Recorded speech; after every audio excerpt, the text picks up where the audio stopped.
Asher's last image before leaving was Violet's face, contorted in frustration as she realized she'd been played. He strolled down the hall, whistling a happy tune, practically dancing to it. Even though it was the dead of night, he walked like he owned the place, which technically he did. He loved manipulating people, but this time the thrill was even better because Violet was no ordinary pawn. She was his queen. But right now, the thrill of victory was enough. Asher thrived on this feeling of total control, just like his dad had taught him. He was the king here, and nobody could touch him. Nobody was as good at this game as he was. He was the ultimate puppet master. Alpha Asher? Brody Allen, the dorm RA, greeted him respectfully. Each dorm usually had a non-teaching staff member in charge of supervising students and reporting to Principal Jameson. But ever since the Cardinal Alphas took over, that system has been basically useless.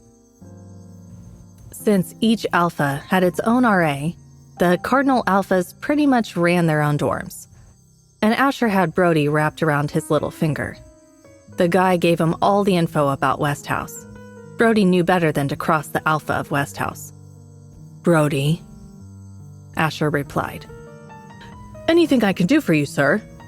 Brody asked, practically tripping over himself to be helpful. Nah, Asher said with a smirk. Just taking care of business. Caught the little ladybug who tried to make a run for it earlier. What? Brody asked, confused. He didn't push it, though. Asher was already walking away, whistling his tune like it was no big deal. If Asher had relied only on Brody, Violet would have been long gone. She was smart, no doubt, but she was also reckless. What made her think Lunaris Academy, practically a fortress, relied on regular humans for security? The school had plenty of enemies, rogue werewolves, anti-werewolf groups, and others who'd love to break in and steal stuff or kidnap students. Lunaris had seen it all. So they had a super tight security system. Each house assigned werewolves to patrol the campus on regular shifts. They couldn't cover every single spot, especially the thick woods, but they did a pretty good job keeping everyone safe. Students, teachers, and even visitors relied on them, trusting the power of the Cardinal Alphas. This total trust made the Alphas even more powerful. No one questioned them, no matter what they did. They were in charge completely. Around here, they weren't just leaders. They were like rock stars. The cool night air felt good against Asher's skin as he left the dorm.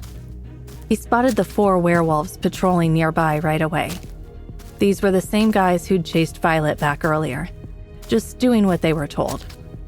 When they saw Asher, they stopped and turned towards him. Then they walked over quietly. Each wolf was a cool shade of brown, with different markings.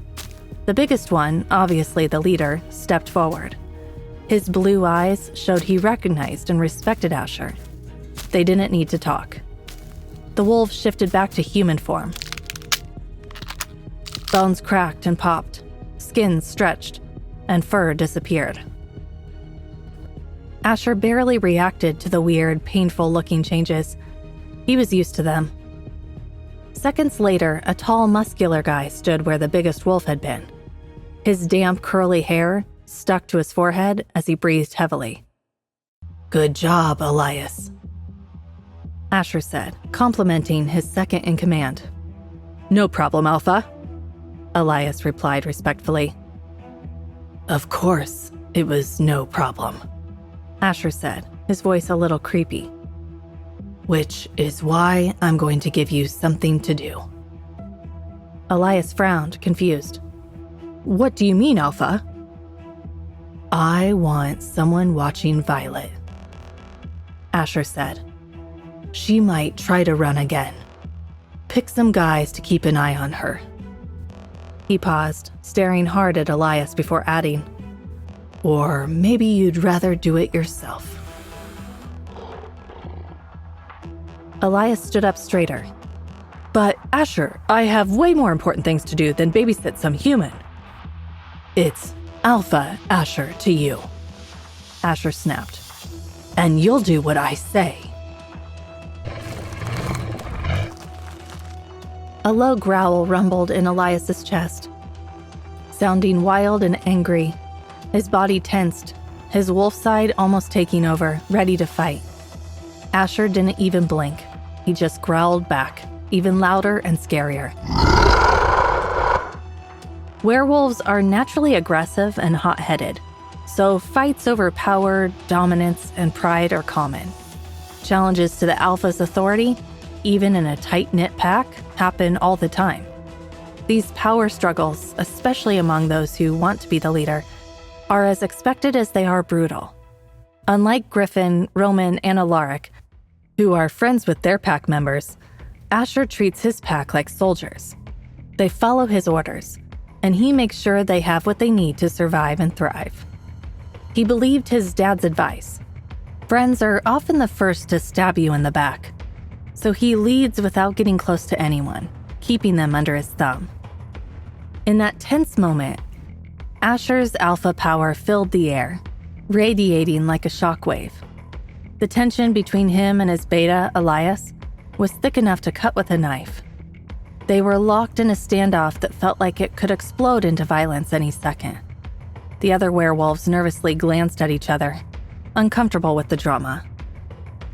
They knew these showdowns rarely ended peacefully, and it looked like Elias would be the one getting hurt. Asher stood rigid, every muscle tense and ready. Do you really want to do this now, Elias? You really think you can take me? His voice dripped with cocky confidence, a clear reminder of how powerful he was.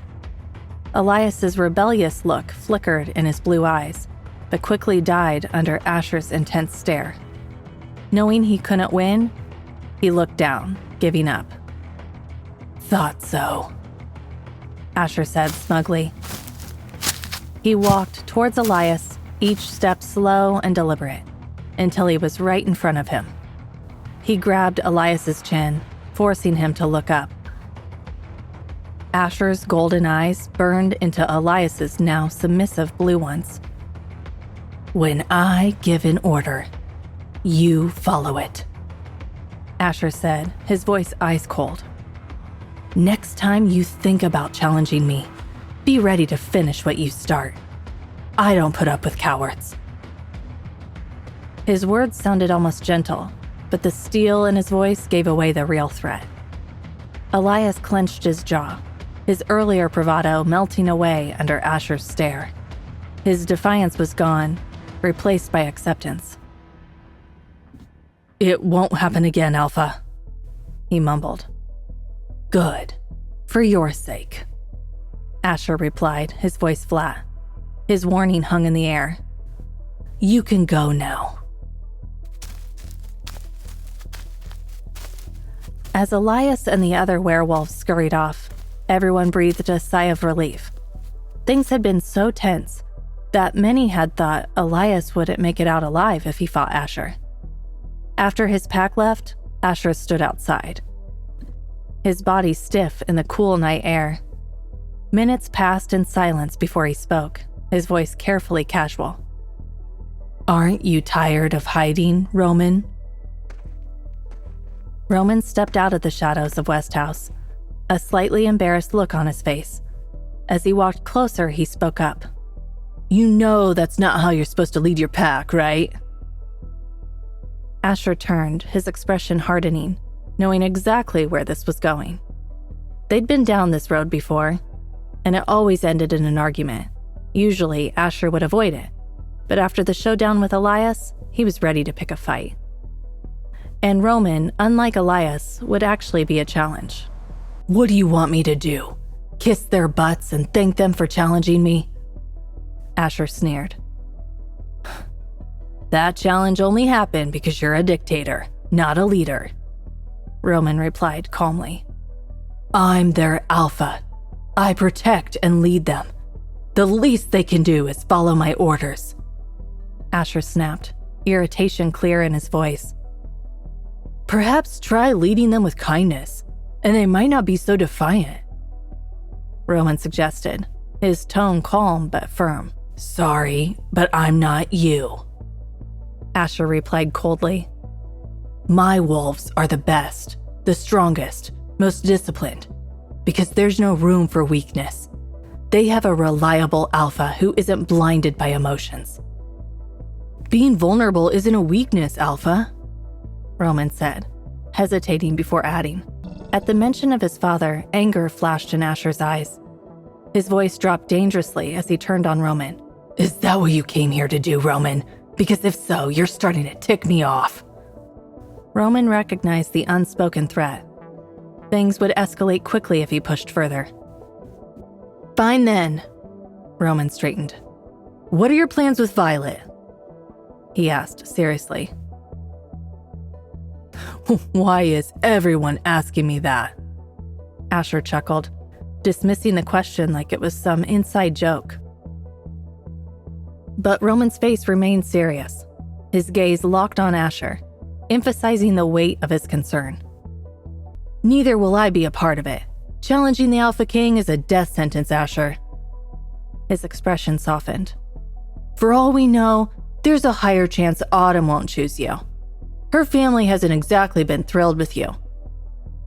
So maybe you don't have to go this far. His words, however, were lost on Asher. Asher's laughter faded as he leaned closer, a sly look on his face, his voice a low, seductive whisper. You never know what might work until you try, he teased, a dark edge creeping into his tone. And you never know what you like until you have a taste of it. Roman recoiled, understanding he wasn't just speaking figuratively this time. It was about Violet. Shock and disapproval filled his face. The implication hung heavy in the air. He was reminded once again of Asher's unpredictable nature and how far he'd go to get what he wanted. See that button on screen? That's your full story. Tap it and download the Pocket FM app now for free.